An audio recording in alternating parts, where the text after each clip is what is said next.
Kita kembali, saya mau tanya ke Bang Ramadan deh. Ya. Ini kita sudah bicara tadi panjang lebar, pro dan kontra sudah menyampaikan tanggapan.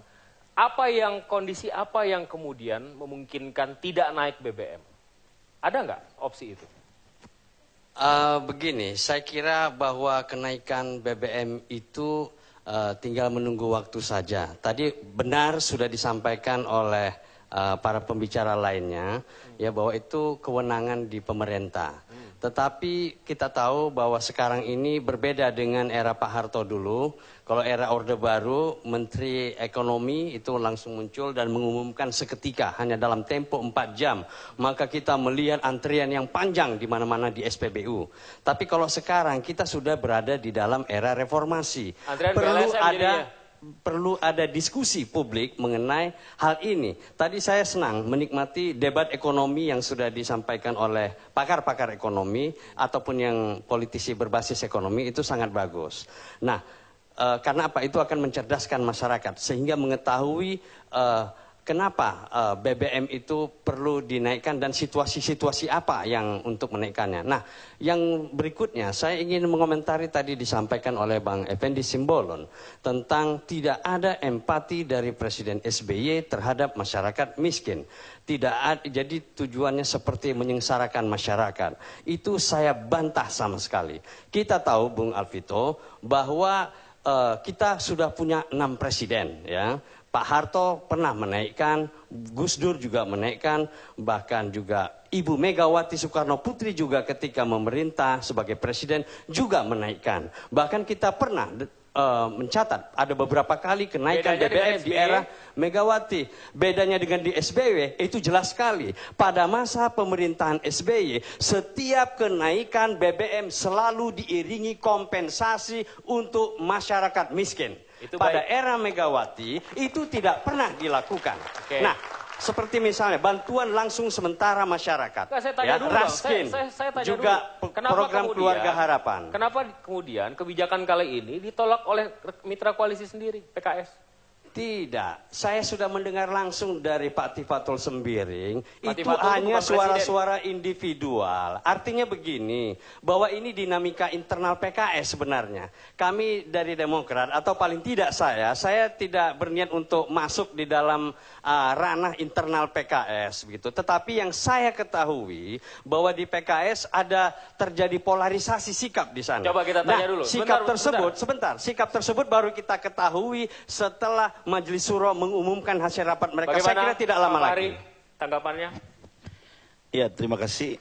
Tadinya saya mau datang nonton aja, tapi kalau diminta pendapat, saya kira gini aja. Tidak ada perbedaan sikap di PKS tentang menolak kenaikan harga BBM ini. Kami sudah final dan itu kan proposal dari DPR, karena kita menganggap DPR independen, fraksi independen. Ya, itu konstitusional sifatnya. Yang kedua, sebetulnya kan gini, hak menaikkan BBM ada pada presiden. Lalu presiden menganggap itu baik. Kan presiden juga harus melihat apa yang disebut tadi itu sebagai rasa keadilan itu, survei saja misalnya.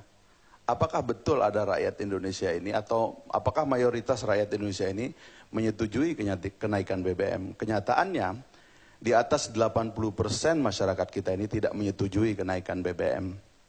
Karena apa itu sebetulnya? Itu yang kemudian abai kita analisis gitu. Jadi ada yang namanya neraca negara, APBN ini yang mau ditolong gitu. Ada yang namanya neraca rakyat kita yang hari-hari bergelut dalam kesulitan-kesulitan. Kenapa rakyat itu mengalami kesulitan?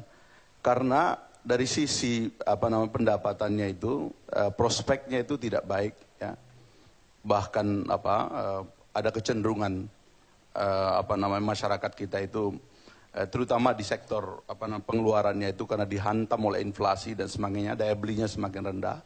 Tapi pada sisi yang lain, kita disuruh menyelamatkan neraca pemerintahan yang dalam 9 tahun ini tidak menolong neraca keluarga Indonesia. Let's say misalnya kita bicara soal infrastruktur, nggak usah jauh-jauh, bicara Jakarta saja. Kita ingin menikmati public infrastructure, public transportation yang memadai di Jakarta, kan sampai sekarang tidak kita menikmati.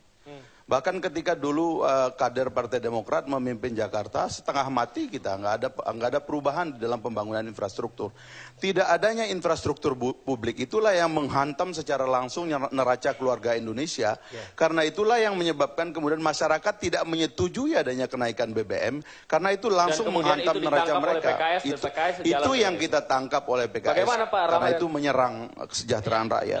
Saya kira adalah anggapan yang keliru sekali, bahwa kalau misalnya mereka yang setuju BBM itu dinaikkan, maka dia tidak pro rakyat. Nah, sebaliknya adalah yang menolak BBM dinaikkan itu adalah pro rakyat. Itu adalah pola pikir yang simplistis. Tapi begini Bung Pari, saya mendengar dari percakapan ini kan kewenangannya ada pada Presiden SBY. Ya, naikin saya aja kalau berani gitu loh.